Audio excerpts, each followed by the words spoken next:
시청자 여러분 안녕하십니까? 토요일 굿모닝 YTN 시작합니다. 사법부 수장 자격을 놓고 여야 간 신경전이 치열했던 이균용 대법원장 후보자의 임명 동의안이 결국 국회 문턱을 넘지 못했습니다. 대법원장 임명안이 부결된 건 35년 만에 처음입니다. 정윤우 기자의 보도입니다. 이균용 대법원장 후보자에 대한 임명 동의안 표결은 본회의 시작 16분 만에 종료됐습니다. 무기명 전자투표 결과 반대가 175표로 과반을 훌쩍 넘었습니다.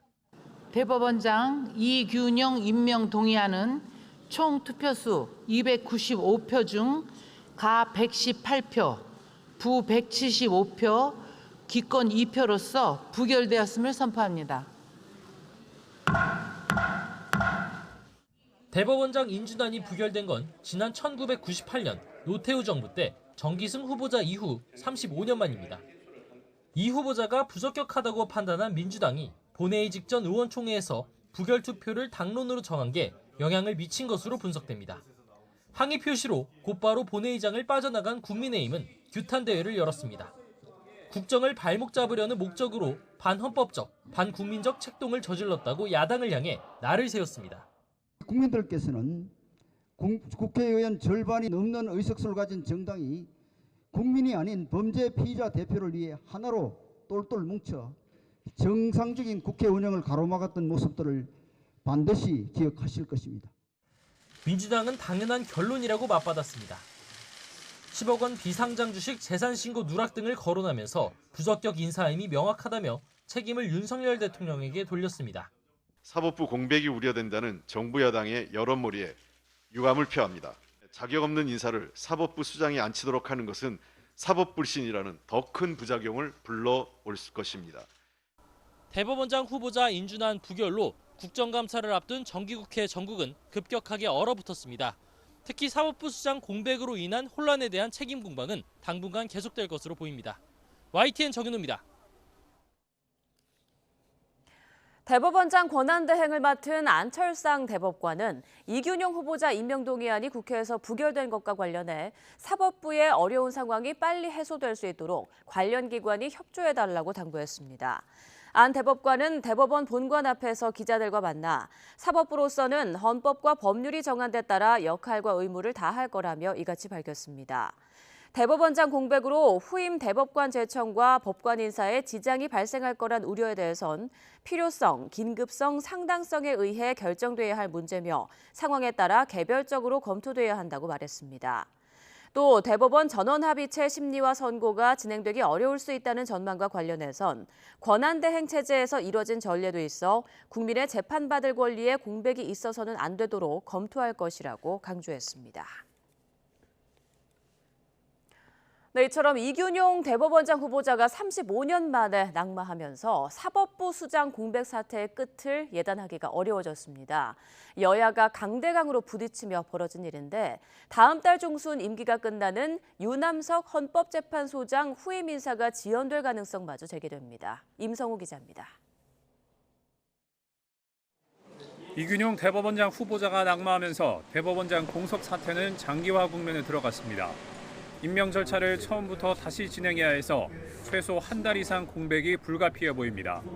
내년 1월 임기가 끝나는 안철상 선임 대법관과 민유숙 대법관 후임 인선 등 사법행정 전반에도 여파가 미칠 전망입니다. 일각에선 다음 달 10일 임기가 끝나는 유남석 헌법재판소장 후임 인사를 걱정하는 목소리도 나오고 있습니다. 헌재 소장 역시 대법원장과 마찬가지로 대통령이 후보자를 지명한 뒤 국회에서 임명 동의안이 통과돼야 합니다.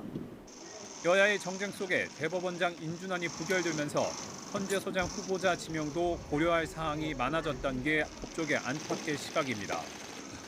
현 정부의 보수 기조에 맞추면서도 야당의 송곳 검증을 통과할 후보자를 찾기 어려워 장고가 예상된다는 겁니다. 이런 분위기를 반영하듯 헌재 소장 후보자로 세평에 오르내리는 인물들도 뚜렷하겐 없는 상황입니다. 앞서 헌정사상 첫 헌재 소장 후보자 임명 동의안 부결은 문재인 정부 시절 있었습니다.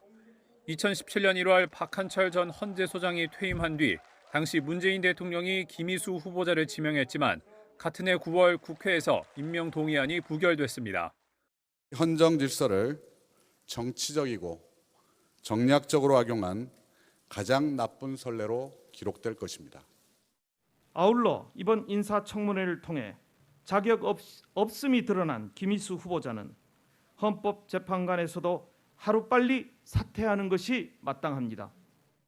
이후 이진성 전 헌재 소장이 임명되기까지 헌재는 총 10개월 동안 소장 공석 상황을 겪어야 했습니다. 첨예한 여야 대립으로 대법원장 후보자가 낙마한 가운데 헌재 소장 공백 사태마저 더해지는 건 아닌지 우려가 커지고 있습니다. YTN 임성호입니다.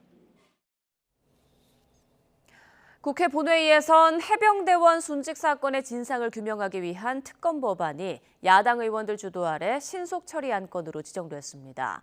또 중대범죄 피의자의 신상 공개 기준을 새로 정한 이른바 머그샷법과 보호출산법 같은 비쟁점 법안 80여 건도 국회 문턱을 넘었습니다. 나혜인 기자입니다.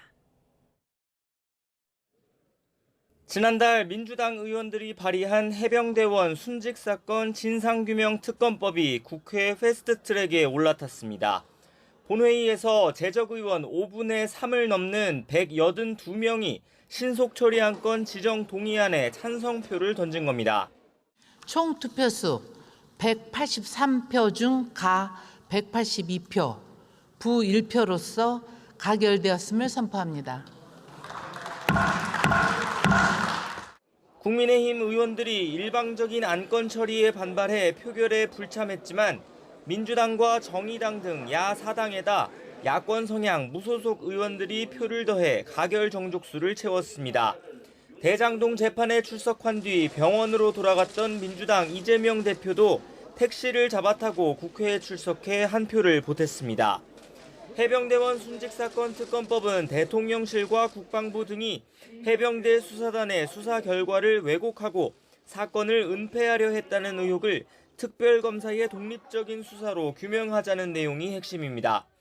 국회법상 신속처리 안건으로 지정된 법안은 상임위에서 180일, 법제사법위원회에서 90일 이내에 심사를 마쳐야 하는데 특검법은 소관 상임위가 법사위라 중복 심사를 거치지 않아도 됩니다. 60일 이내인 본회의 숙려 기간까지 최장 240일 논의를 거쳐 늦어도 내년 6월 이후엔 법안 처리가 가능합니다. 사건 발생 77일이 지난 지금까지도 원인 규명은 요원하기만 합니다. 억울한 죽음에 대해 진상 규명을 하고 책임자에 대해 합당한 처벌을 해야 합니다. 국민의힘은 야당이 정치적 의도로 근거 없는 의혹을 부풀리고 있다며 특검법 제정에 반대하고 있습니다. 거대 의석을 이용해서 사안마다 어깃장을 놓는 민주당 그리고 이재명 대표로 인해서 국회가 마비되고 악순환을 거듭하고 있는 데 대해 굉장히 유감스럽다. 이 밖에도 국회 본회의에선 지난달 이재명 대표 체포동의안 가결 후폭풍으로 미뤄졌던 비쟁점 법안 80여 건이 함께 처리됐습니다. 중대범죄 피의자의 인상착의를 촬영한 이른바 머그샷 공개 의무화법과 산모의 익명 출산을 보장하는 보호출산법이 이름을 올렸습니다. 상습 음주운전자 차량에 시동 전 음주 측정 장치 설치를 의무화하는 도로교통법 개정안도 포함됐습니다. YTN 9입니다. 항명과 상관 명예훼손 혐의를 받는 박정훈 전 해병대 수사단장이 재판에 넘겨졌습니다. 박 전 단장 측은 무리한 기소라며 재판 과정에서 오히려 외압의 증거가 공개될 것이라고 밝혔습니다. 임성재 기자가 보도합니다. 해병 순직 사건 처리와 관련해 항명과 상관 명예훼손 혐의로 군검찰의 수사를 받아온 박정훈 전 해병대 수사단장. 조사와 재판에 성실히 잘 임해서 꼭 저의 억울함을 잘 규명하고 특히 고 최상병의 억울함이 없도록 수사가 잘 될 수 있도록 힘쓰도록 하겠습니다. 국방부 검찰단은 수사 착수 2달여 만에 박 전 단장을 불구속 기소했습니다. 검찰단은 박 전 단장이 기록 이첩 보류와 기록 이첩 중단 2가지 명령에 대한 항명을 했다고 판단했습니다. 김계환 해병대 사령관으로부터 이종섭 국방부 장관이 해외 출장에서 귀국할 때까지 사건 기록 이첩을 보류하라는 명령을 여러 차례 받았지만 이 장관 귀국 전 책임질 부분이 있으면 책임진다고 말하며 부하에게 이첩을 지시했다는 겁니다. 또 이첩 당일에도 김 사령관으로부터 당장 인계를 멈추라는 명령을 받았음에도 이미 인계 중이라며 죄송하다는 답변만 한 채 필요한 조치를 하지 않았다고 봤습니다. 상관 명예훼손 혐의도 적용했습니다. 지난달 2차례에 걸친 언론 인터뷰에서 사단장을 빼라는 외압이 있었다고 주장하는 등 이 장관의 명예를 훼손했다는 겁니다. 국방부 관계자는 수사 결과 명확한 지시가 없었다는 주장과 달리 정당한 명령이 있었고 외압과 관련해서는 박 전 단장 역시 사단장을 빼라고 지시받은 사실이 없다고 진술했다고 밝혔습니다. 하지만 박 전 단장 측은 국방부 검찰단의 무리한 기소라며 재판 과정에서 관련 기록과 증거가 공개되면 오히려 외압 의혹이 드러날 것이라고 말했습니다. YTN 임성재입니다. 내년 총선을 앞두고 수도권 민심을 가늠할 풍향계로 꼽히는 서울 강서구청장 보궐선거 사전투표가 어제에 이어 오늘까지 진행됩니다. 유권자는 따로 신고 없이도 오전 6시부터 오후 6시까지 강서군에 설치된 사전투표소 20곳 어디에서나 투표할 수 있습니다. 어제 진행된 사전투표 첫날 투표율은 8.48%로 4월 재보선 당시 같은 기간 전국 평균 투표율 5.11%를 웃돌았습니다. 서울 강서구청장 보궐선거는 오는 11일 본투표가 끝나면 당락이 가려지는데요. 여든 야든 지는 쪽은 정치적 타격이 불가피합니다. 조성호 기자입니다. 서울 강서구청장 보궐선거 풍경은 기초단체장을 뽑는 여느 선거 때와는 다릅니다. 선거운동 장면마다 마치 대선을 방불케 합니다. 여당은 김태우 후보 선대위에 정우택, 정진석, 나경원, 안철수 등 중량감 있는 인사들을 포진시켰습니다. 김기현 대표 등 지도부도 자기 선거 뛰듯 지원 사격에 나섰습니다. 공익 제보를 했던 거 그것 때문에 억울하게 피해를 봤다 이래가지고 뭐 특별 사면 특별 그 복권을 다 했는데 그럼 대통령도 마음에 두고 계신 거 아니겠습니까? 민주당도 당력을 집중하긴 마찬가지입니다. 홍익표 원내대표를 필두로 강서 지역구 의원 3명은 물론 전국의 소속 의원들이 모두 출격했습니다. 검찰에 의존해서 정치를 전혀 하지 않고 검찰에 의한 압수수색만 정권, 윤석열 정권의 확실한 경고장을 단식 뒤 회복 치료 중인 이재명 대표도 진교훈 후보 지지를 독려하는 병상유세로 힘을 보탰습니다. 당의 총력 지원을 받는 후보들의 경쟁은 갈수록 치열해지고 있습니다. 활동했다기보다는 이 이력을 민주당에서 갑작스럽게 마지막에 후보를 끼워 넣기 위해서 만들어준 것이 아닌가라는 강한 의심이 듭니다.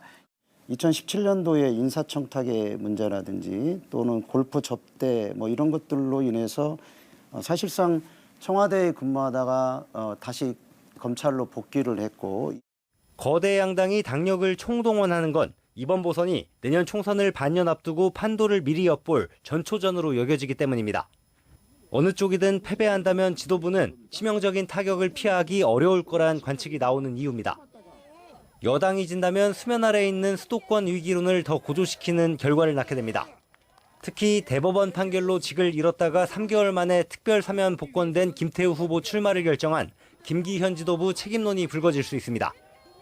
민주당이 진다면 구속영장 기각으로 생환한 이재명 대표의 정치적 리더십이 흔들릴 가능성이 큽니다. 사법 리스크를 완전히 털어내지 못한 만큼 체포동의안 가결 과정에서 드러난 당내 갈등을 또다시 부추길 수 있습니다.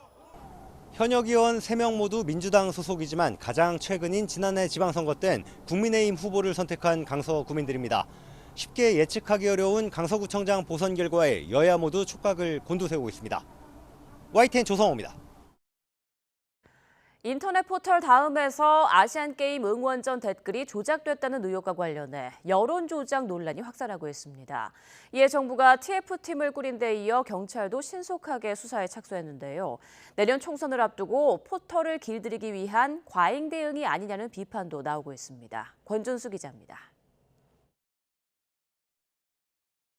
발단은 지난 1일 한국과 중국의 아시안게임 남자 축구 경기였습니다.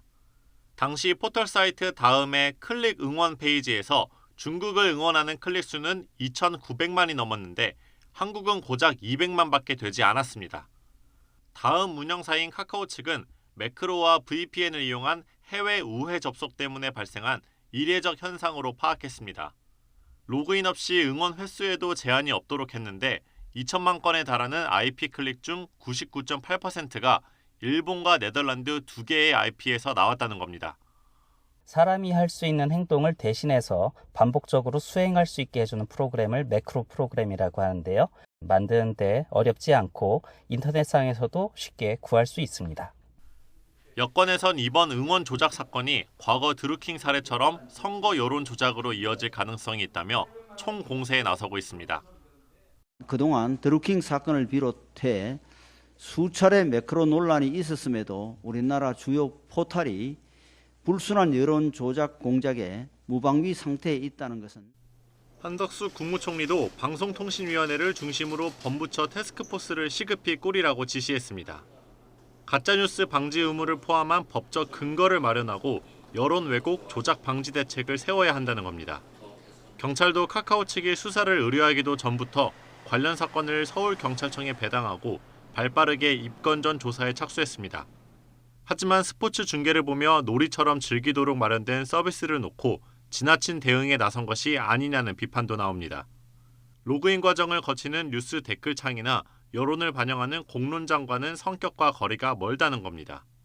실제 DC인사이드 이용자 한 명은 자신이 축구 응원 매크로를 돌렸다며 축구 경기로 무슨 여론 조작을 하냐고 주장했다가 해당 글을 삭제하기도 했습니다. 지금 이런 클릭 응원 같은 경우에는 실제로 사회 이슈에 대한 여론조사가 아니기 때문에 우리 국민들이 자유롭게 온라인에서 여론을 조성하고 자기 의견을 개진하는 것에 대한 옥죄임이 되지 않았습니다. 때문에 야권과 네티즌은 이번 일을 계기로 총선을 앞두고 인터넷 실명제와 VPN을 차단하는 등 정부의 포털 여론 통제가 강화되는 게 아니냐는 우려를 표하고 있습니다. YTN 권준수입니다. 반도체 효과에 힘입어 8월 산업 생산이 큰 폭으로 증가했습니다. 하지만 소비는 2달째 감소하고 물가는 오름세입니다. 정부가 기대하는 경기 회복 전망을 놓고 논란이 여전합니다. 오인석 기자가 보도합니다. 8월 반도체 생산이 13% 이상 급증하면서 산업 생산은 30개월 만에 최대 폭으로 증가했습니다. 정부는 10월부터는 수출도 플러스로 전환될 가능성이 큰 것으로 보고 있습니다. 하반기엔 경기 회복세가 뚜렷해질 것으로 전망하는 이유입니다. 전반적인 경기에 관해서는 아까 말씀드린 1.4% 여전히 유효하다고 말씀드렸다시피 전반적으로 상반기보다 하반기의 경기 흐름은 좋아진다. 그 추세에 있는 것은 분명합니다. 하지만 내수 경기를 가장 크게 반영하는 소비는 2달째 뒷걸음질 치고 있습니다. 추석이 지났지만 비싼 사과 매대 앞엔 고객 발걸음이 아예 끊겼습니다. 상인들은 울상입니다. 이렇게 비쌀 때는 손님들이 주머니에서 돈 꺼내기가 힘들죠. 작년에 저희가 100만 원을 벌었다면 이번에는 한 30만 원, 30만 원이라고 보시면 돼요. 고금리에 고물가가 겹치면서 서민들의 씀씀이는 확 줄었습니다. 많이 올랐죠. 옛날에 두 번, 세 번 사 먹을 거 지금 한 번뿐이 못 사 먹잖아. 예. 그것도 우리 손주들이 아직 어려서 나가서 사 먹지 어른 같으면 못 사 먹지. 물가가 오르면서 실질 임금은 5개월 연속으로 하락했습니다. 8월과 9월 소비자 물가 상승률이 2달 연속으로 3%대를 기록하면서 실질 임금 하락폭은 더 커졌습니다. 임금 하락은 소비 감소로 이어질 수밖에 없습니다. 일부 수출과 생산 지표가 개선되었지만 계속적인 개선으로 보기엔 어려움이 있고요. 소비가 오히려 감소하고 있는 상황이어서 전반적인 경기 회복세로 해석하는 데는 어려움이 있는 것으로 판단됩니다. 반도체 중심의 수출 회복과 중국 단체 관광 재개 등은 하반기 경기 회복의 긍정적 요인이지만 국제 유가 상승과 글로벌 고금리 장기화 가능성은 큰 걸림돌입니다. 가계부채와 건설 수주 부진도 경기 회복의 불안 요인입니다. YTN 오인석입니다. 추경호 부총리 겸 기획재정부 장관이 이달 말 끝날 예정인 유류세 인하를 2달 정도 연장해 12월까지 연장하는 조치를 적극 검토하겠다고 밝혔습니다. 추경호 부총리는 정부 세종청사에서 기자간담회를 열고 현재 국제유가 강세가 수그러들지 않으면 유류세 인하 조치를 추가로 2개월 정도 연장하는 방안을 적극 검토하겠다고 말했습니다. 또 4분기 전기요금 인상 가능성과 관련해선 한전의 재무 상황과 국제 에너지 가격, 국민 부담 문제 등을 종합적으로 고려해 결정하겠으며 구체적으로 방침을 정한 건 아니라고 밝혔습니다. 서울 등 수도권에서 운행하는 지하철 기본요금이 오늘부터 1,250원에서 1,400원으로 150원 오릅니다. 일회권 요금도 150원 오른 1,500원으로 조정됩니다. 또 청소년 요금은 800원, 어린이 요금은 500원으로 각각 80원, 50원 인상됩니다. 민간 기업에서 운영하는 신분당선 요금도 오늘부터 최대 450원 오릅니다. 인플루엔자 독감 유행이 갈수록 확산하는 가운데 초등학생 연령대 유행은 기준치의 8배를 웃도는 것으로 나타났습니다. 질병관리청은 지난달 24일부터 30일까지 환자 1,000명당 독감 증세를 보이는 환자가 20.8명까지 늘어나 지난해 같은 기간보다 4배 넘게 많다고 밝혔습니다. 특히 7살에서 12살 초등학생 연령대는 53.8명으로 유행 기준의 8.3배에 달했고 13살에서 18살 31.8명, 1살에서 6살 22.9명 등 학령기 연령대의 유행 확산이 두드러졌습니다. 올해 독감 국가무료 예방접종은 지난달 20일 2회 접종 대상인 생후 6개월 이상 13세 미만 어린이부터 시작됐습니다. 기록적인 폭염이 이어진 올여름 온열 질환자가 지난해보다 2배 가까이 증가한 것으로 나타났습니다. 질병관리청은 5월 20일부터 9월 30일까지 신고된 온열 질환 환자는 2,800여 명으로 지난해보다 80% 늘었다고 밝혔습니다. 온열 질환으로 숨진 환자는 32명으로 지난해보다 3.6배 많았고 80살 이상 고령층이 그 절반을 차지했습니다. 지난해 말 5명이 숨진 제2경인고속도로 방음터널 화재 사고와 관련해 1심 법원이 관제실 근무자들만 인명피해에 대한 직접 책임을 진다고 판단했습니다. 처음 불이 시작된 화물차 운전기사의 업무상 과실치사상 혐의는 인정되지 않았는데요. 피해자의 유족들은 판결을 받아들일 수 없다며 강하게 반발했습니다. 김태원 기자입니다. 지난해 말 제2경인고속도로 방음터널에서 폐기물 수거용 5톤 화물차의 불이 붙어 삽시간에 터널 전체로 번졌습니다.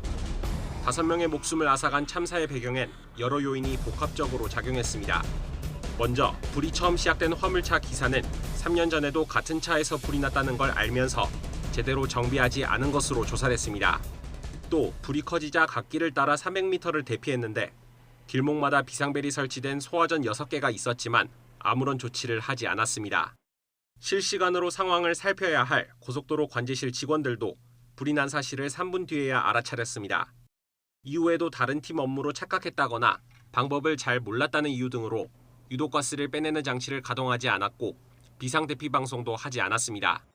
결국 관제실 근무자 3명과 화물차 기사, 트럭을 소유한 폐기물 업체 대표까지 모두 5명이 재판에 넘겨졌고 1심 판결이 나왔습니다.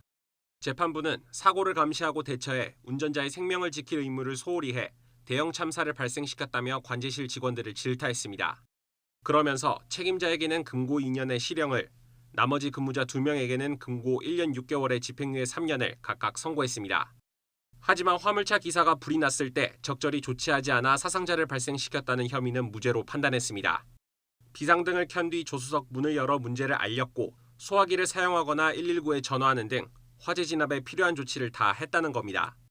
차량을 불법 구조 변경한 부분만 인정해서 운전자와 업체 대표에게 나란히 징역 6개월의 집행유예 2년을 선고했습니다.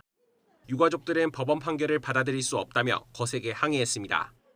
최초 원인자잖아요. 근데 그분한테는 그냥 소화기 좀 하고 119 신고는 기본이잖아요. 이건 누구나 당연히 해야 되는 건데, 근데 바로 제일 중요한 소화전을 사용하지 않고 이렇게 집행유예 나올 거라고는 상상도 못했습니다. 사고 책임자들 가운데 화물차 기사에게 가장 무거운 징역 3년을 구형했던 검찰은 판결문을 검토한 뒤 항소 여부를 결정할 방침입니다. YTN 김태원입니다. 서울 여의도 한강공원 일대에서 드론 400여 대를 활용한 역대 최대 규모의 불꽃쇼가 펼쳐집니다. 한화는 오늘 오후 1시부터 밤 9시 반까지 여의도 한강공원에서 서울 세계 불꽃축제를 개최합니다. 한화는 대규모 인파가 모이는 축제 특성을 고려해 질서 유지와 안전 인력을 지난해보다 16% 증원한 3,400여 명으로 확대 편성합니다. 또 국내 최초로 관람객 밀집도 측정이 가능한 전용 안전관리 앱을 개발해 인파가 고르게 분산될 수 있도록 실시간으로 지원할 방침입니다. 오늘 저녁 100만 명이 넘는 인파가 몰릴 것으로 예상되는 서울 여의도 한강공원 세계 불꽃축제 행사장에 주변 교통이 통제됩니다. 서울시는 오늘 오후 2시부터 밤 11시까지 마포대교 남단부터 63빌딩 앞까지 차량을 전면 통제하고 이 구간을 지나는 버스 노선 20개를 모두 우회시킨다고 밝혔습니다. 행사가 끝난 뒤인 밤 8시부터 11시 사이에는 지하철 5호선 여의나루역 출입구 4곳이 폐쇄됨에 따라 인근 여의도역, 마포역, 색강역 등을 이용해야 합니다. 경기도 안성의 대표적인 축제인 남사당 바우더기 축제가 개막했습니다. 신명나는 난장에 어깨춤이 절로 나오는 축제 현장에 최명신 기자가 다녀왔습니다.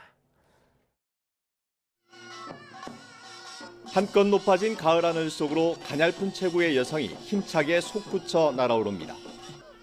사뿐사뿐 흔들흔들 나비처럼 가볍게 줄을 타는가 싶더니 힘찬 반동으로 멋진 공중부양을 선보입니다. 여성 줄꾼 얼음산이의 일거수일투족에 탄성과 환호가 교차합니다. 이거 보려고 집에서 6시 반에 출발해서 왔어요. 그래서 매년 보지만 또 다시 보고 싶은 그런 행사인 것 같아요. 바우더기 축제는 대한민국을 대표하는 명품 공연예술 문화축제로 올해로 23주년이 됐습니다. 바우더기는 5살 때 남사당패에 맡겨져 줄꾼인 얼음산이가 된 뒤 15살에 꼭두새에 오른 전설적 인물입니다. 기회를 인정받아 흥선대원군에게서 정삼품지기를 하사받았던 조선의 아이돌이었습니다. 지치고 힘든 여러분들께서 이 축제장에 오셔가지고 그동안에 쌓였던 스트레스나 어려움들을 훌훌 털어버리고 가셨으면 좋겠습니다. 축제장엔 해학과 풍자가 가득한 남사당 6마당과 다양한 전통 공연이 관객들을 반깁니다. 또 안성적 특산품을 저렴한 가격에 구매할 수 있는 장터도 마련됐습니다. 전국에서 많은 분들이 오셔서 멋진 가을과 안성의 농산물 그리고 안성의 멋을 많이 느끼셨으면 좋겠습니다. 신명나는 난장에 어깨춤이 절로 추어지는 바우더기 축제는 한글날인 오는 9일까지 계속됩니다. YTN 최명신입니다. 셰익스피어의 걸작 햄릿과 맥베스를 현대적으로 재해석한 연극이 잇따르고 있습니다. 등장인물의 캐릭터나 작품의 배경 등을 바꿔 관객들과의 공감대를 넓히면서 존재 방식과 인간 본성에 대한 근본적인 질문을 던집니다. 이규준 기자입니다.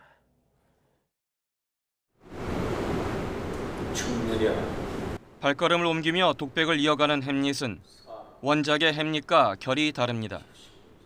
우유부단한 왕자가 아니라 부단히 생각하고 움직이며 갈 길을 찾는 인물로 그려졌습니다. 피로함과 숭고함은 한 끗 차이다. 그것은 즉 걸음 속에서 사유하느냐 아니면 이 안락함 속에서 그냥 주저앉느냐 그것이 문제로다. 이런 명제로 접근하고 있습니다. 연극 햄릿 걷는 인간은 원작의 캐릭터를 새롭게 해석하고 햄릿과 오피리아의 사랑 등 새 장면을 추가하는 등 과감한 변화를 시도합니다. 햄릿, 클로디어스, 거트루드, 오피리아 등 핵심 4명에 집중해 서로 다른 삶의 태도를 보여주면서 인물 간의 치열한 인문학적 논쟁을 통해 우리가 어디를 향해 나아갈지 묵직한 질문을 던집니다. 내가 어떠한 시간과 공간 속에서 갇혀 있지는 않은지 다시 한번 이 질문을 통해서 내가 정말로 원하는 삶을 걷고 있는지를 한번 성찰해보는 시간이 되었으면 좋겠습니다. 거장 한태숙 연출이 현대적으로 재해석한 맥베스도 다시 무대에 오릅니다. 원작의 중세 배경을 총소리 울리는 현대의 전쟁터로 옮겨놓고 타락한 군대를 보여줍니다. 초연 당시 전박찬 배우가 열연했던 맥베스 역을 윤재용 배우가 맡아 다른 질감의 연기를 펼칩니다. 탐욕에 사로잡힌 지도자의 파멸을 통해 권력과 욕망의 덧없음을 일깨워 줍니다. YTN 이교준입니다.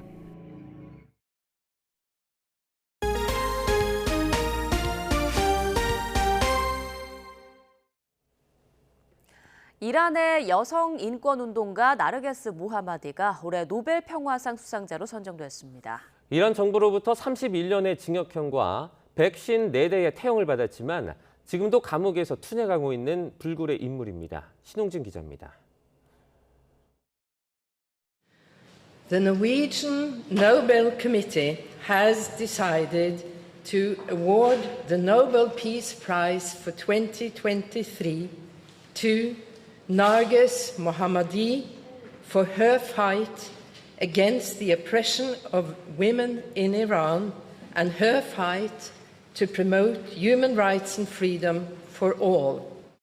1972년 이란 서북부 잔잔에서 태어난 모하마디는 대학에서 물리학을 공부하고 90년대 신문사에서 기자 생활을 하다가 2003년 인권운동에 뛰어듭니다. 지난 2011년 수감된 인권활동가를 도운 혐의로 붙잡힌 이래 지금까지 13번 체포되고 5차례 유죄를 선고받았습니다. 누적된 징역형만 31년에 154대의 태형을 받았는데 지난 2021년 시위로 체포돼 현재 인권 침해로 악명이 높은 테헤란의 에빈 교도소에 갇혀 있습니다. 최근에는 히잡을 쓰지 않았다는 이유로 경찰에 붙잡힌 뒤 의문사한 마흐사 아미니의 일주기를 맞아 옥중에서 히잡을 태우며 저항했습니다. 모하마디는 미국 뉴욕타임스에 보낸 성명에서 나의 인권옹호 활동에 대해 국제적인 지지와 인정을 받은 덕분에 더 단호해지고 더 책임감을 느끼면서 더 열정적이고 더 희망을 품게 됐다며 수상 소감을 전했습니다. I hope one day to be able to tell you that execution have stopped in Iran and that women in my country have got their rights and that we have a better human rights situation in Iran. 불굴의 투사인 모하마디도 현재 17살인 쌍둥이 자녀와 8년 동안 만나지 못해 고통스러워하고 있다고 AFP 통신은 전했습니다. 남편 역시 이란 반정부 인사로 2013년 프랑스로 망명해 아이들과 함께 지내고 있습니다. 노벨위원회는 수상자 발표 직후 모하마디가 시상식에 참석할 수 있도록 석방해달라고 이란 정부에 촉구했습니다. YTN 신홍진입니다. 백악관이 바이든 미국 대통령과 시진핑 중국 국가주석의 회담 준비에 착수했다는 언론 보도가 미국에서 나왔습니다. 다음 달 샌프란시스코에서 열리는 에이펙 회의를 계기로 양국 정상이 1년 만에 다시 만날 가능성이 커졌다는 건데 과제도 적지 않습니다. 베이징에서 강정규 특파원입니다. 지난해 11월 인도네시아 발리에서 열린 G20 회의를 계기로 만난 미중 정상. 서로가 넘어선 안 될 레드라인을 확인하면서 협력 가능성을 모색한 자리였습니다. We oppose unilateral change in the status quo by either side.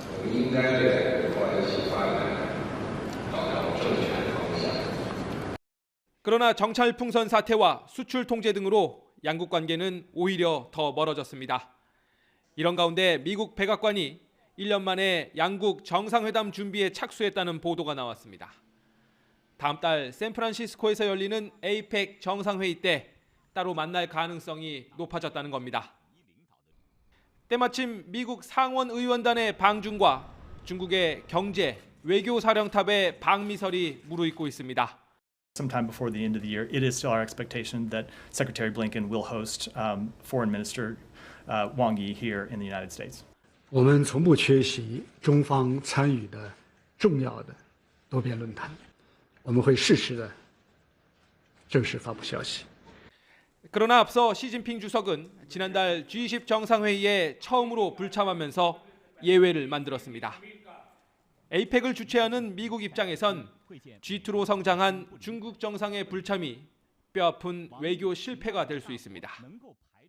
이를 누구보다 잘 아는 중국의 몸값 높이기 전략이란 말도 나옵니다. 단순 만남을 위한 만남이 되지 않도록 1년 전 회담보다 진전된 성과를 도출할 수 있느냐가 관건이 될 전망입니다. 베이징에서 YTN 강정규입니다. 이런 가운데 조 바이든 미국 대통령도 다음 달 샌프란시스코에서 열리는 에이펙 정상회의를 계기로 시진핑 중국 국가주석을 만날 가능성이 있다고 밝혔습니다. 바이든 대통령은 백악관 언론 브리핑에서 관련 질문을 받고 시 주석과 회동 일정이 아직 잡히진 않았지만 가능성이 있다고 답했습니다. 최근 미국 국경에서 악화하고 있는 중남미 불법 이민자 문제가 내년 미국 대선의 쟁점으로 떠오르고 있습니다. 강력한 이민 억제 정책을 예고한 트럼프에 맞서 바이든 행정부가 국경 장벽 추가 건설을 용인했는데 애초에 공약을 깨트린 셈입니다. 보도에 최용주 기자입니다. 총 길이 720여 킬로미터에 달하는 거대한 장벽이 두 나라 사이에 우뚝 서 있습니다. 중남미 불법 이민자들을 막기 위해 트럼프 대통령 재임 시절 세운 겁니다. 관용적 이민 정책을 표방한 바이든 대통령은 취임 직후 이 장벽의 건설을 중단했습니다.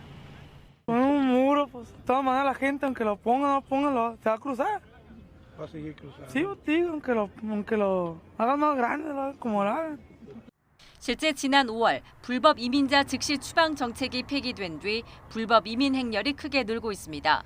하루에만 최대 10,000여 명이 아메리칸 드림을 꿈꾸며 국경에서 밤을 지새웁니다. Fue difícil pasar la noche. Mucho frío. ¿Cómo ha sido la comida? Solamente una gelatina para el niño y agua y una galletita. 이처럼 불법 이민자 문제가 악화하자 바이든 행정부는 당초 공약을 깨고 최장 32km의 장벽을 추가로 건설하기로 했습니다. 이를 위해 26개 연방법 적용을 유예하기로 했는데 바이든 취임 이후 연방정부 차원의 행정 조치는 이번이 처음입니다.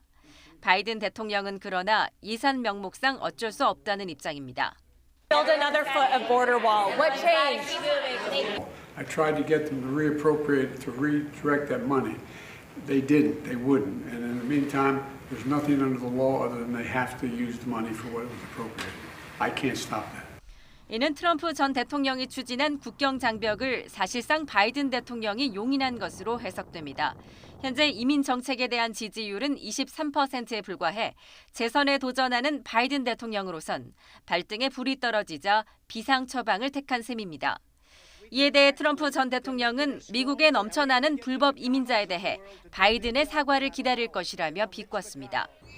내년 대선을 앞두고 또다시 이민 문제가 쟁점이 된 가운데 바이든 정부 기조에 배치되는 국경 장벽 추가 건설은 향후 정치적 논란거리가 될 전망입니다. YTN 최영주입니다. 우리 정부 산하 국책연구기관이 북한이 조만간 핵보유국 지위를 확보했다는 이른바 셀프 선언을 할 것으로 내다봤습니다. 내년 열리는 미국 대선에서 이 트럼프 전 대통령의 당선을 간절히 바라는 북한이 의도적으로 미국 대선에 개입할 가능성까지 점쳐집니다. 최도희 기자입니다. 지난달 우리의 정기국회격인 최고인민회의에서 핵무력 정책을 국가 최고법인 헌법에 명시한 북한. 현대적인 핵무력 건설과 공화국 무장력의 시대적 사명에 관한 국가활동 원칙을 사회주의 헌법에 고착시키는 것이 가지는 중대한 의의에 대하여 언급했습니다. 통일연구원은 핵무기 실전 배치와 상관없이 조만간 북한이 핵보유국 지위를 확보했다는 이른바 셀프 선언을 할 가능성이 클 것으로 내다봤습니다. 특히 내년엔 북한이 과감하게 핵보유국처럼 행동하면서 같은 해 열리는 미국 대선에서 트럼프 전 대통령 당선을 위해 의도적으로 분위기를 띄울 것으로 전망했습니다. 조 바이든 대통령보다는 트럼프 전 대통령으로부터 김정은 국무위원장이 원하는 바를 얻어낼 수 있으리란 기대감 때문입니다. 트럼프 대통령을 직접 간접적으로 지원하는 여러 가지 메시지를 발산할 것으로 예상합니다. 가령 트럼프 대통령이 당선될 경우에 미국 3차 정상회담이 가능하다. 혹은 한반도 평화에 대해서 건설적인 논의를 할 준비가 되어 있다. 이런 식의 메시지를. 지난달 북러 정상회담 이후 군사적 밀착 분위기 속에 최근 북한산 무기가 러시아로 공급되는 정황까지 나왔지만 러시아가 북한에 핵 잠수함 기술은 넘겨주진 않을 거로 예상했습니다. 지난달 김정은 국무위원장의 러시아 방문 당시 해군 사령관이 동행했는데도 불구하고 잠수함 관련 시설이 방문 일정에선 제외됐기 때문입니다. 대신 우크라이나 전쟁 후 러시아의 노동력 부족 문제를 고려할 때 북한 노동자의 러시아 파견은 실현 가능성이 큰 것으로 평가했습니다. YTN 최두입니다. 무장 반란을 일으켰다 전용기 추락으로 숨진 러시아 용병그룹의 수장 프리고진의 죽음을 놓고 여전히 의문이 풀리지 않고 있습니다. 푸틴 러시아 대통령이 숨진 사람들의 시신에서 수류탄 파편들이 나왔다면서 자신이 이 사건과 무관함을 거듭 확인했습니다. 류재웅 기자입니다. 프리고진이 전용기 추락으로 숨졌을 때 푸틴 대통령은 한때 최측근의 죽음을 진심으로 애도하는 듯했습니다. Что касается этой авиационной катастрофы, то прежде всего хочу выразить слова искреннего соболезнования семьям всех погибших. Это всегда трагедия. 하지만 정작 프리고진의 장례식장에는 나타나지 않았습니다. 그러다 보니 푸틴 대통령이 자신에게 맞선 프리고진을 제거했다는 설이 끊이질 않고 있습니다. 푸틴 대통령이 관련해 입을 열었습니다. Наверняка висит в воздухе вопрос, а что случилось с руководством компании. 푸틴 대통령은 연방수사위원회의 조사 결과라며 추락해 숨진 사람들의 시신에서 수류탄 파편들이 발견됐다고 밝혔습니다. Руководитель Следственного комитета докладывал буквально на днях в телах погибших при авиакатастрофе обнаружены фрагменты ручных гранат. 또 외부에서 전용기에 가해진 충격은 없었고 이는 확인된 사실이라고 강조했습니다. 전용기 안에서 폭발물이 터져서 사고가 난 것이지 자신이 관련돼 있지 않다는 점을 거듭 확인한 것입니다. 여기에 더해 탑승자들이 술이나 마약에 취해 있었을 가능성도 시사했습니다.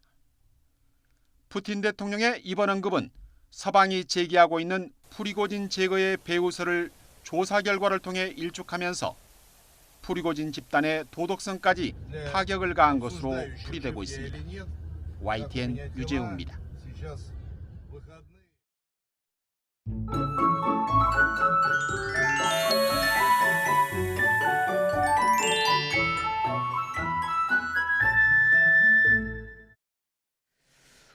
오늘도 일교차가 크게 벌어집니다. 현재 서울 기온이 12도로 어제보다 높은데요. 낮 기온도 23도까지 올라서 선선하겠습니다. 오늘 영동과 남해안, 제주도는 비 소식이 있습니다. 영동에 5에서 30, 남해안을 중심으로 5에서 20mm로 예상됩니다. 남해안과 제주도는 오늘 오후 늦게부터, 영동과 경북 동해안은 밤 늦게부터 비가 오겠고요. 서울 등 중부지방은 구름만 많을 것으로 보입니다. 현재 기온 살펴봅니다. 현재 춘천은 8.8도, 대구가 12.8도고요.